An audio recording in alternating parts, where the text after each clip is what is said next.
कृष्ण चैतन्य गदाधर शिवासादि गौरभक्तवृंद श्रील प्रभुपाद सेवारेवनो हरदास ठाकुर की नमो नमो। ओम गुरुदेव की नमो नमो। ओम वैष्णव भक्त की नमो नमो। हरे कृष्ण। बिना कमेंट हरे कृष्णा। हरे कृष्ण। लौट प्रणाम।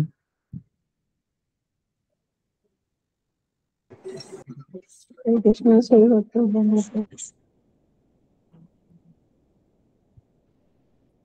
हरे कृष्णा से भक्तों को लगता है गुरुदेव अभी जपा टॉक देंगे। हरे कृष्ण। हरे कृष्ण हरे कृष्ण कृष्ण कृष्ण हरे हरे हरे राम हरे राम हरे कृष्ण हरे कृष्ण। प्रभु जी दंडोत हरे प्रणाम। कृष्ण। भक्तों को दंडोत हरे प्रणाम। राम। दंडोत प्रणाम। हरे कृष्ण। हरे कृष्ण सभी को हरे आपके कृष्ण चरणों में हरे दंडवत कृष्ण करते हुए प्रणाम।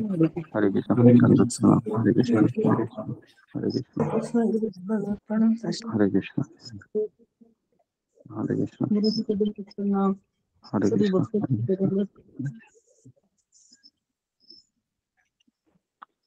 ओके तो हम शुरू करते हैं। हरे कृष्ण। गुरु जी दंडवत प्रणाम। से दंडवत प्रणाम। ओम अज्ञानतिमिरन्धस्य ज्ञानाञ्जनशलाकया चक्षुरुन्मीलितं येन तस्मै श्रीगुरुवे नमः। जय श्री कृष्ण चैतन्य प्रभु नित्यानंद श्री अद्वैत गदाधर श्रीवासादि गौर भक्तवृंद। हरे कृष्ण कृष्ण कृष्ण हरे हरे हरे राम राम राम हरे हरे।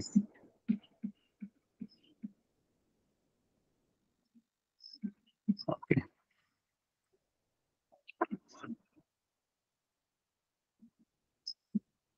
सब लोग आ रहे हैं, 2 मिनट और रुकते हैं।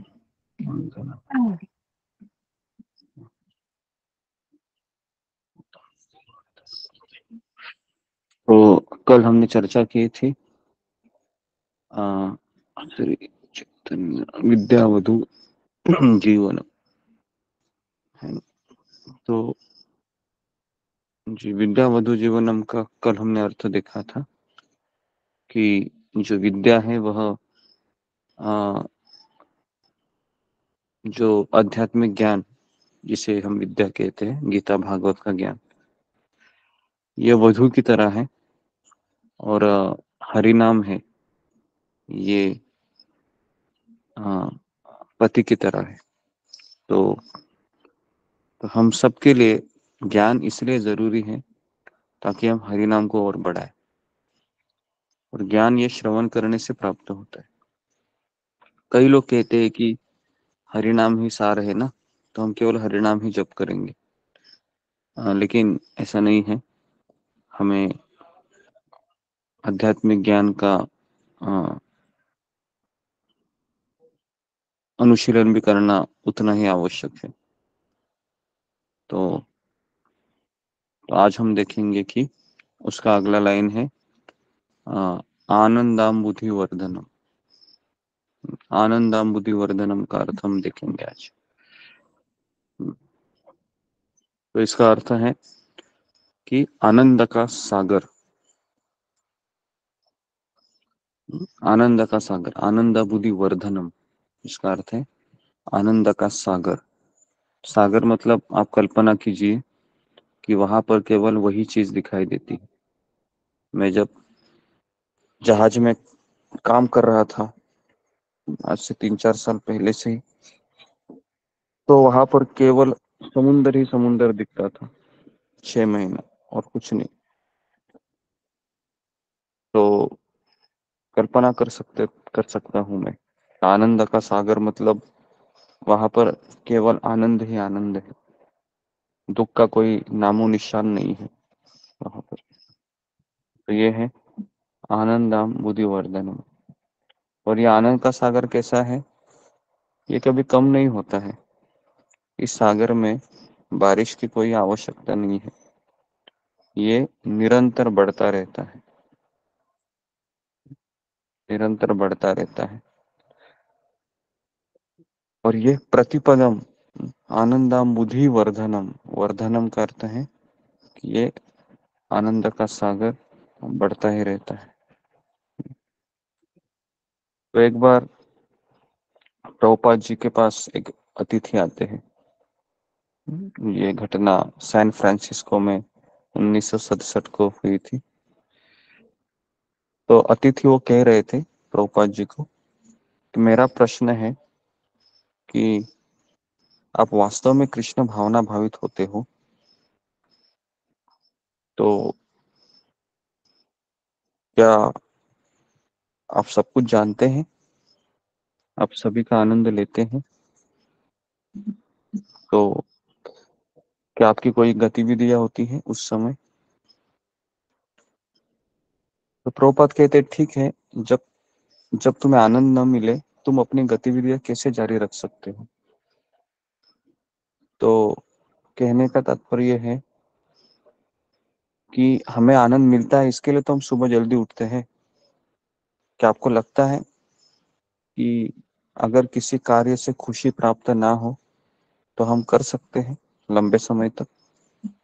अतिथि कहता है नहीं। तो कृष्ण भावना का अर्थ है कि आप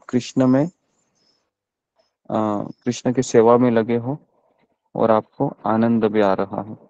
इसका मतलब है कि आपका वास्तविक जीवन आनंदमय है।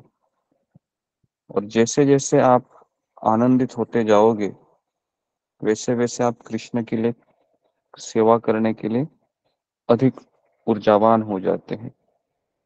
फिर वही मरी हुई घिसी पिटी जिंदगी हम छोड़ते हैं और हम कृष्ण के लिए कार्य करते हैं। हम्म? जब तक हम कृष्ण के लिए कार्य नहीं करेंगे, हम ऐसे ही, भले हम जॉब कर रहे हैं, है ना, लेकिन हमें सवाल पूछना चाहिए कि मैं 10% भगवान को दे रहा हूँ? अगर आप नहीं दे रहे हैं ना, आप उस जॉब से परेशान रहेंगे, क्योंकि आपका जॉब फिर वो एक गधा मेहनत ही हो गया ना। क्योंकि आप पूरा का पूरा फल है आप अपने जेब में रख रहे हैं, है ना। कोई भी कार्य आप करें, है ना, तो खास करके इसके लिए बताया जाता है कि आपका कार्य अगर कृष्ण की सेवा में नहीं है तो फिर आप दुखी रहने वाले, है ना। तो हम दुखी रहते, तो इसके लिए आनंदम बुद्धि वर्धनम का अर्थ यही है कि हमें भगवान की सेवा में आनंद की अनुभूति 100% होती है। कृष्ण हमको दिखाई नहीं देते हैं, लेकिन कृष्ण हमको परमात्मा रूप से हमारे मन, बुद्धि, इंद्रियों का नियंत्रण वही करते हैं। तो जब आपका जप अच्छा होता है, जब हम सब शरणागत होते हैं, तो भगवान ही हमें उस आनंद की अनुभूति देते हैं। कोई एक अच्छा कीर्तन, अच्छा प्रवचन, यात्रा के वो अनुभव, ये हम जब सुनते हैं तो उसमें कई आनंद की लहरें उमड़ आती हैं। और एक समय के लिए ऐसा लगता है कि मैं बहुत भाव विभोर हो रहा हूँ, मैं बहुत भाव विभोर हो रही हूँ। और उसमें उसमें कृष्ण का उनको वही ऊर्जा उनको अनुभव होती है कि कृष्ण मेरे साथ आदान प्रदान कर रहे हैं, है ना। लेकिन ये तभी हो सकता है जब हम कृतज्ञ हो। कृतज्ञता ये सबसे बड़ा महान गुण है।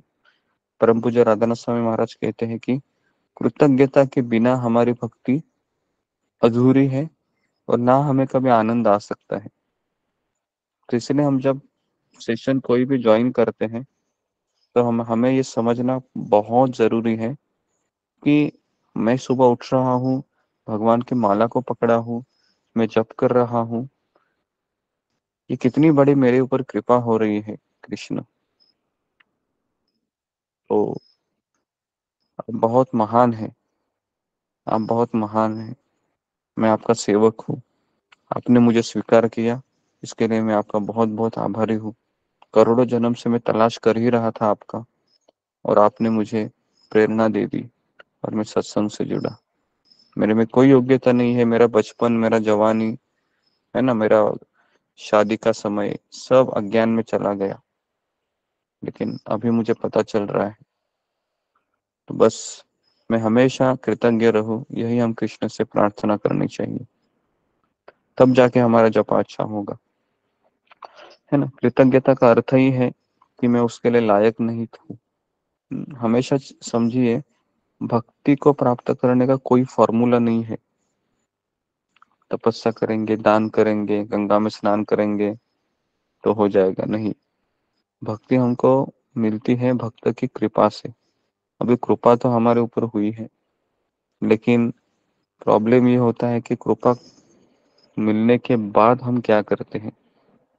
क्या हम उसको अब बहुत सस्ते से लेते हैं, ये सोचकर कि अरे जिंदगी भर यही तो करना है। लेकिन एक आप चीज को मैं बता रहा हूँ, हमारा मन है ना, हमारे अधीन नहीं है। जिस दिन हम थोड़ा सा भी हमारी साधना ढीली हो गई, तो हमारे मन में तुरंत वही विचार आएंगे, भोग वासना के।